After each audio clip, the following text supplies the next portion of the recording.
નમસ્કાર વિદ્યાર્થી મિત્રો, હાર્દિક સ્વાગત છે તમારો YouTube ચેનલ ની અંદર. તો આજે આપણે જોવાના છીએ ધોરણ 10 જમીનના પ્રકાર જ જોવાના છે. ચેપ્ટર નંબર 8 છે, ઈ છે કુદરતી સંસાધનો. એની અંદરનો ટોપિક છે જમીનના પ્રકાર. અને પહેલાના વિડીયોમાં પણ આપણે 3 જમીન વિશે વાત કરેલી હતી, જેમાં કાળી જમીન, લાલ જમીન અને કાપની જમીન. આ 3 જમીન વિશે આપણે વાત કરી હતી. હવે આગળની હજી આપણી પાસે ટોટલ 8 જમીન હતી, એમાંથી 3 ગઈ, હજી 5 બાકી છે. બરાબર, એમાંની આજે આપણે બાકી રહેલી છે એ આ વિડીયોની અંદર આપણે ચર્ચા કરશું. બરાબર, હવે આજે જમીનના પ્રકાર જોવાના છે. 4 નંબરની જમીન છે લેટેરાઇટ જમીન અથવા તો પડખાવ જમીન. 2 માર્કનો આઈએમપી પ્રશ્ન છે. બરાબર, 2 માર્કમાં ઘણી વખત બોર્ડે પૂછ્યું પણ છે. બરાબર, કે ભાઈ લેટેરાઇટ જમીન વિશે માહિતી આપો અથવા તો પડખાવ જમીન વિશે માહિતી આપો. આ જમીનના 2 નામ છે, લેટેરાઇટ યા તો પડખાવ જમીન. બરાબર, હવે સૌથી પહેલા આપણું જે ફોર્મેટ છે એ જ ફોર્મેટમાં આ જમીન ફિટ બેસી જાય એમ છે. સૌથી પહેલા એનું નામ, કે આ લેટેરાઇટ શબ્દ આવ્યો છે ક્યાંથી, તો સૌપ્રથમ જોઈએ તો કે આ જમીનનું નામ લેટિન ભાષાના, કયા લેટિન ભાષાનો એક શબ્દ છે, એનું નામ છે લેટર. શું છે? લેટર.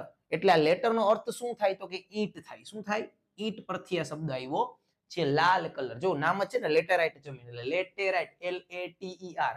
બરાબર, એનું નિર્માણ કઈ રીતે થયું આ જમીનનું, તો કે સૂકી અને ભેજવાળી આબોહવાના પરિવર્તનથી અને સિલિકામય પદાર્થોના નિવારણથી તેનું નિર્માણ થયું છે. સિલિકામય પદાર્થ એટલે રેતીવાળા પદાર્થોથી.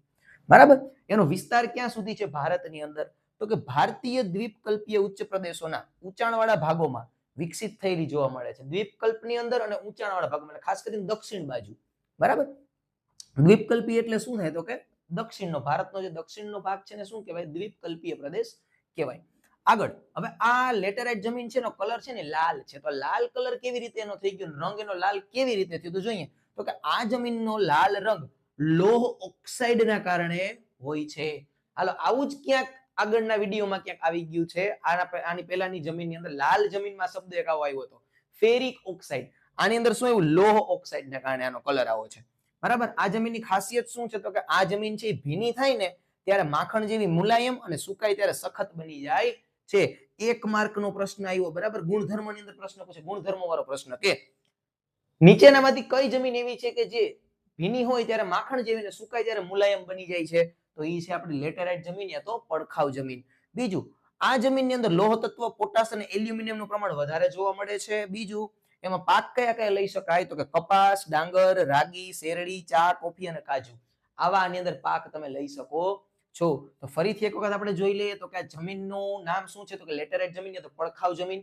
બરાબર, આ જમીનનું નામ છે લેટિન ભાષાના શબ્દ લેટર એટલે કે ઈંટ ઉપરથી પડ્યું છે. જે 1 માર્કનો ઓલરેડી પ્રશ્ન છે કે એનું નામ કેવી રીતે એનો ઉદ્ભવ થયો, એનું નિર્માણ કેવી રીતના થયું, તો કે સૂકી અને ભેજવાળી આબોહવાના પરિવર્તનથી અને સિલિકામય પદાર્થોના નિવારણથી તેનું નિર્માણ થયેલું છે. એનો વિસ્તાર ભારતના દ્વીપકલ્પીય ભાગોના ઉચ્ચ પ્રદેશના ઊંચાણવાળા ભાગમાં જોવા મળે છે. એનો રંગ છે એ લાલ કલરથી, લાલ રંગ છે લોહ ઓક્સાઇડના કારણે છે. જે પણ 1 માર્કનો પ્રશ્ન છે. બરાબર, કે કેટલા કેનાથી બનેલી છે અને શું કામ એનો કલર લાલ છે, તો કે લોહ ઓક્સાઇડનું પ્રમાણ વધારે છે.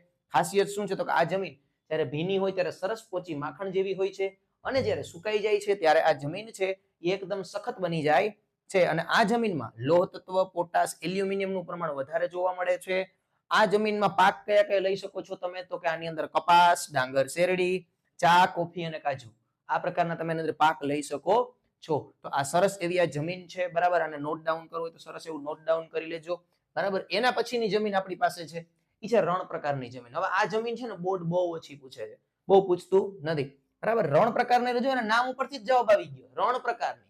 બરાબર, એટલે જે કેવી હોય, એકદમ રણ જેવી ખારી રેતીવાળી જમીન હોય. બરાબર છે. આ જમીન કેવી રીતના હોય તો કે આ જમીન છે સૂકી અને અર્ધ સૂકી આબોહવા વાળી પરિસ્થિતિમાં જોવા મળે છે. બરાબર, આ જમીન રેતાળ અને ઓછી ફળદ્રુપ હોય છે. આમાં રેતીનું પ્રમાણ વધારે હોય. રેતીમાં તમને ખબર છે રેતીઓમાં કઈ પોષક તત્વો ના હોય. તમે દરિયાકાંઠો હોય તો ત્યાં તમે કઈ ઘઉં વાવો થોડી ને ઘઉં થાય. બરાબર, તો સેમાં જમીન કેવી હોય? એકદમ રેતાળ હોય. બરાબર છે, દરિયાની રેતી, ખારી રેતી એવી જમીન હોય એટલે એમાં કાંઈ થતું નથી. આ જમીનમાં દ્રાવ્ય ક્ષારોનું પ્રમાણ વધારે. જમીન કેવી? ક્ષાર વાળી વધારે, સોલ્ટ વાળી હોય. બરાબર, સોલ્ટેડ સોઇલ હોય આની અંદર. આ પ્રકારની જમીન છે રાજસ્થાન, હરિયાણા, દક્ષિણ પંજાબના કેટલાક વિસ્તારમાં જોવા મળે છે. હવે રાજસ્થાન તો આપણને પણ ખબર છે કે ઓલરેડી આખું રણનું જ છે. બરાબર, એ સિવાય હરિયાણા અને દક્ષિણ પંજાબ બાજુ થોડી ઘણી જોવા મળે છે. ગુજરાતમાં પણ આ પ્રકારની જમીન છે કચ્છ, ઉત્તર ગુજરાત અને સૌરાષ્ટ્રના કેટલાક વિસ્તારોમાં જોવા મળે છે. આપણે ગુજરાતમાં કચ્છની અંદર આખું કચ્છ છે લગભગ રેતાળ જમીન વાળું જ છે. બરાબર, પરંતુ આની અંદર હવે અત્યારે ગવર્મેન્ટે ઘણી બધી સહાય કરી છે, ઘણી બધી અંદર પાણીની નહેર બનાવી દીધી, સિંચાઈનું માધ્યમ ઊભું કરી દીધું છે. તો હવે એમાં પાક તમે આરામથી લઈ શકો છો. એટલે કે સિંચાઈની સુવિધાથી આ જમીનમાં બાજરી અને જુવારનો પાક લઈ શકાય છે. બરાબર. બાજરાની વાત કરીએ તો બાજરી છે રાજસ્થાનમાં વધારે છે. રાજસ્થાનની બાજરી પ્રખ્યાત છે. શા માટે? કારણ કે એને રેતાળ બાજરી થાય છે રેતીની અંદર. તો કેવી રીતે ભાઈ બાજરી? તો કે ત્યાં આપણે શું આપ્યું છે ને સિંચાઈ આપી છે બારોબારથી. બરાબર છે. તો ત્યાં તમે આરામથી વાવી શકો છો. બરાબર. અને ઘણા બધા પાક લઈ શકો છો. તો આ છે રણ પ્રકારની જમીન. આટલી જ માહિતી છે. એ સિવાય ફરીથી એકવાર જોઈ લઈએ. આ જમીન છે સૂકી અને અર્ધશુષ્ક આબોહવામાં જોવા મળે છે.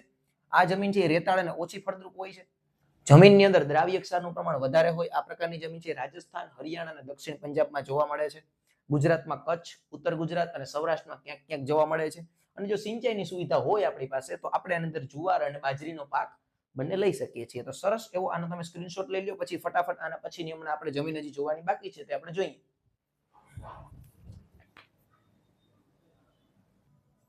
ઓકે, ચાલો નેક્સ્ટ આપણે છેલ્લે લેટેરાઇટ જમીન જોઈએ પછી આપણે 6 નંબરની જોઈ લઈએ જમીન. એનું નામ છે પર્વતીય જમીન. જો હવે આનું નામ તમે જરાક જો તો પર્વતીય જમીન એટલે પર્વતવાળા વિસ્તારમાં જોવા મળતી એવી જમીન. 2 માર્કનો આઈએમપી પ્રશ્ન છે આ પર્વતીય જમીન. બરાબર. હવે જો આ ક્યાં જોવા મળે જરાક મને કોમેન્ટની અંદર જણાવજો. પેલા વાંચ્યા પહેલા જ આપણે સમજ્યા પહેલા જ આપણે કહી દઈએ કે ક્યાં જોવા મળશે. તો કે ભાઈ હિમાલયના ક્ષેત્રમાં જોવા મળે. સીધી વસ્તુ છે. હિમાલયની ખીણો અને ઢોળાવોના ક્ષેત્રોમાં કેટલાથી 2700 મીટર થી લઈ અને 3000 મીટર સુધીની ઊંચાઈ ઉપર જોવા મળે છે. હવે આ ઊંચાઈ છે ને એ જમીનના તળિયાથી નો માપને સમુદ્ર કિનારાથી ઊંચાઈ માપવાની હોય. બરાબર. કેટલી ઊંચાઈ છે? 2700 થી 3000 ઉપર. તેનું સ્તર પાતળું અને અપરિપક્વ હોય છે. હવે આ જમીન ક્યાં ક્યાં જોવા મળે છે ભારતમાં? તો કે અસમ, દાર્જિલિંગ, ઉત્તરાખંડ, હિમાચલ પ્રદેશ અને કાશ્મીરમાં જમીન આવેલી છે. મોસ્ટ ઓફ જે હિમાલય છે ને ત્યાં જમીન આવેલી છે.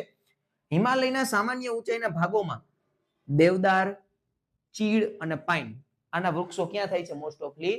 તો કે પર્વતીય જમીનની અંદર થાય છે.